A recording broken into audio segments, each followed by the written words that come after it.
அதிமுக அலுவலகத்தில் பரபரப்பு குவிந்த அதிமுக தொண்டர்கள். எடப்பாடி பழனிசாமி மீது விழுந்த செல்போன் வாங்க என்னன்னு சொல்லி முழு தகவல் பார்க்கலாம்.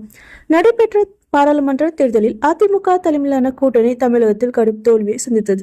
எந்த ஒரு தொகுதிகளிலும் வெற்றி பெற முடியாமல் சில இடங்களில் 3ஆம் இடத்துக்கு தள்ளி டெபாசிட் இழந்த நிலையிலான இந்த பின்னடைவு கட்சியை அதிர்ச்சியடைய வைத்தது.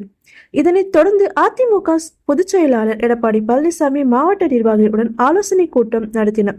அந்த கூட்டத்தில் 2026 சட்டமன்ற தேர்தலுக்கான முன்னேற்பாடுகளை தீவிரப்படுத்த வேண்டும் என அவர் வலியுறுத்தினார். இந்நிலையில் இன்று சென்னை ராயப்பேட்டையில் உள்ள அதிமுக தலைமை அலுவலகத்தில் தகவல் தொழில்நுட்ப அணி நிர்வாகிகளுடன் ஆலோசனை நடைபெற்றது. இந்த கூட்டத்தில் கலந்து கொண்டு பேசிய எடப்பாடி பழனிசாமி அதிமுக கடந்த காலங்களில் 40% வாக்கு வாங்கி தக்க வைத்திருந்த என நினைவூட்டினார்.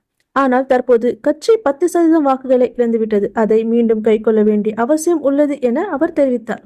முன்னதாக எம்ஜிஆர் மற்றும் ஜெயலலிதா சிலைகளுக்கு மாலை அணிவித்து மரியாதை செலுத்திய எடப்பாடி பழனிசாமி புதிய LED டிஜிட்டல் விளம்பர பலகையை திறந்து வைத்தார்.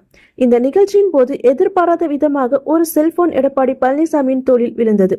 இதனால் அவர் சிறிது நேரம் அதிர்ச்சி அடைந்தார். அங்கு இருந்த நிர்வாகிகள் உடனடியாக யாருடைய செல்போன் என்பதை கண்டறிய முயன்றனர்.